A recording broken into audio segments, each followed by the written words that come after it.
welcome to Puzzle People Plays, and today we're going to be looking at Project Elite by C1 Games. More specifically, this, which is the core box. The rest of this is all expansions, stretch goals and optional extras. I've opened it all up, it all looks pretty good, but this is the only one that I've actually managed to get out and play so far. So, what do I think? So what is Project Elite? Well, Project Elite is a cooperative game where you will take control of one of these 6 spectacularly armed and similarly spectacularly muscly marine type people, and you will be charged with trying to complete some form of a mission on a map that looks something like this. All the while you're going to be getting chased down by aliens who will be coming down from one side of the map, trying to make sure you have as bad a time as possible. While you're playing the game, you will be rolling dice, seeing what results you get, and you'll be able to take some action. So you'll be able to move, you'll be able to search for better weapons, you'll be able to fire those better weapons at these alien type people. It's all very, very nice, except the one bit that I've neglected to mention. All this is done in real time. So you'll be rolling these things as fast as you possibly can, and you'll be randomly moving across the board. You'll be randomly moving in a random order. So you won't necessarily be able to communicate with the rest of your team to what you're trying to achieve. It sounds stressful. It is. So, missions. How do they work? Well, first off, you'll choose which type of mission you're going to do. In this case, we're going for an extermination, and you'll place these tiles somewhere on the numbered spaces on the board. And the idea of the game is to move your people out, solve these missions before one of these alien guys gets to your starting position. Fair enough. So how do you solve one of these? You've got to move one of your units next to one of these things, roll your dice and cover up all of the symbols on the mission. Sounds simple, roll 4 guns. Well, it is and it isn't, because you've only got 4 dice per player, and this symbol here with the little stripy border means that as soon as you put a dice on there, it's gone for the rest of the turn, which means you may end up sending one of your players out here, locking all their dice, and then they're just stuck there for the rest of the round while tons and tons of these monsters are just barreling down on them and are going to do them some harm. Because although the aliens do move in their own phase, they can also move in yours, because anytime you roll one of those, before you do anything else, you have to move one of the aliens along the track.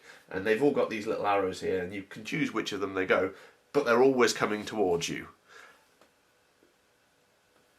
It's very stressful. So let's talk heroes. There are 6 of them in the base box. They all have really nice sculpts as well, and they all have different unique powers. And the quite cool thing about this is I think they've really been thought about quite well, because the way they work gives each of the different characters a very unique role when you're playing.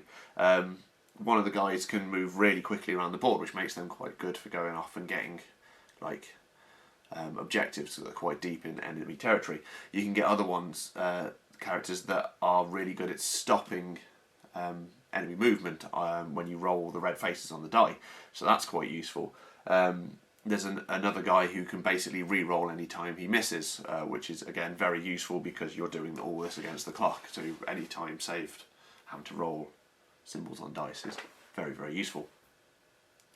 The way the characters each have their own health bars, they're all slightly different. Some of them have more health than others, and the other thing they have on them is they have these tiny little lines here.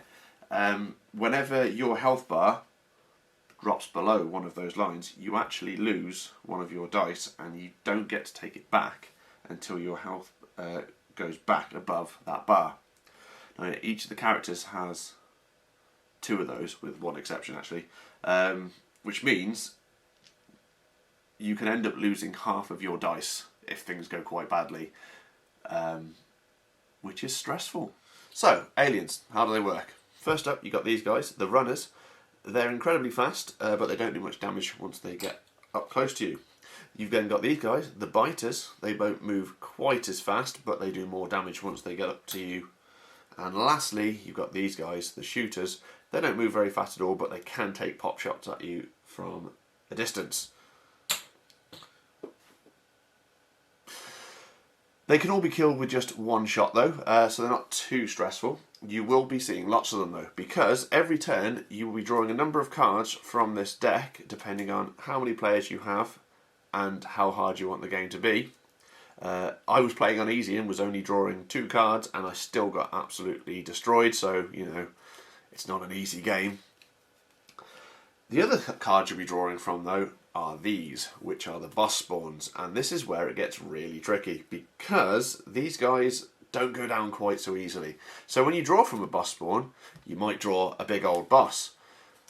You might also draw an all clear, so nothing happens. So you've got no idea when one of these 8 bad boys are going to show up and make your life a living hell, but rest assured, they will show up. So, next up we've got event cards. What will happen is, at the beginning of every round, you'll be flipping over one of these event cards, and if you're lucky, you'll get a no effect, which is nice because everything stays just as difficult as it was before. However, if you're not so lucky, you can end up drawing, here we go, sudden movement in this case, which means stuff starts moving closer and closer to you. These decks can be customised, so again, I was playing on easy, got destroyed. But there are harder and harder versions of them. Some of them have events which stick around from round after round after round until you've actually taken care of them, which seems unnecessarily mean to me, but then I'm not very good at this game yet. I will get better, I think. So let's talk about the weapon cards.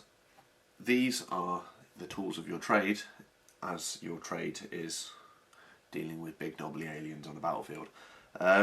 You'll start off with one basic weapon drawn from this deck here. They're okay, nothing special, but there are some search points on the map, and these search points will allow you to draw better weapons, or they will also allow you to draw items and modifications for your weapons, which maybe will make them so they can shoot further. Maybe it will make them deal more damage. It's all good. You can also get health packs and things like that, which will help you get your dice back if you end up losing them because you take too much damage. The last thing is alien technology. Now, alien tech, the only way you can get one of these is by defeating one of these big horrible red dudes here. But the player that manages to land the killing blow gets to take one of these weapons, and these are brilliant. Again, it's a mix of weapons and items, but these are probably some of the strongest things you'll get in the game, which will hopefully encourage you to take on one of these 8 knobbly dudes rather than just run away from them. And that's pretty much it. So, that's Project Elite. I need to be completely honest, I've not played the Artifia Games original, I've only played the CMON reprint. And I've only been playing that for about a week, and I've only been playing that solo. So with that incredibly narrow definition, I can tell you what I think of it, and that is that I quite like it. I know I said it was stressful. It is stressful, especially on the solo mode. Solo mode differs ever so slightly in that you will be controlling 2 of the heroes rather than just the one, and rather than having 4 dice per hero, you'll get 5 dice in total to allocate between the 2 heroes. And that makes the objectives a lot harder because you've now got almost half the dice to deal with them. On top of that, you need to try and remember the abilities of both of those heroes as well as the weapons they currently have equipped and any modifiers, which doesn't sound like much, but when you're playing it against the clock and you've got 2 minutes to try and do as much as you can before a wave of aliens comes over the top of you, it's quite easy for that to slip out of your brain. The 3 aliens, they're just basic. To be honest with you, they're just set dressing for you to mow down as cannon fodder. The 8 special bosses, though, they're quite interesting. They actually do play slightly uniquely, so some of them will allow them to move more aliens, other of them will allow you to spawn more aliens. Some of them will do, like, spit into the next space. That's one of the things they can do. Yeah, they're quite unique. I quite like those. The artwork's really nice in the game. The one thing I will say is, I mean, this board here is double-sided. There's another map on the other side of it. So you get 2 maps in the base game. I would have quite liked it if there were more maps. There are more maps in some of the expansion boxes that I've got, but I think for the base game, 2 maps feels a little bit stingy compared to the rest of the stuff that you get in the game. I mean, there's tons of weapons, there's a load of miniatures, there's 8 different bosses. Why are there only 2 maps? That's probably my one big criticism of this. They could have probably done with a few extra maps in the base box. But other than that, I really enjoyed it. I'm looking forward to playing some more of it. I've tried out some of the expansion boxes. I might put a video up about some of those as well at some point in the future. But yeah, that's Project Elite. I hope you enjoyed watching. I've been the Punk Meeple, and see you next time.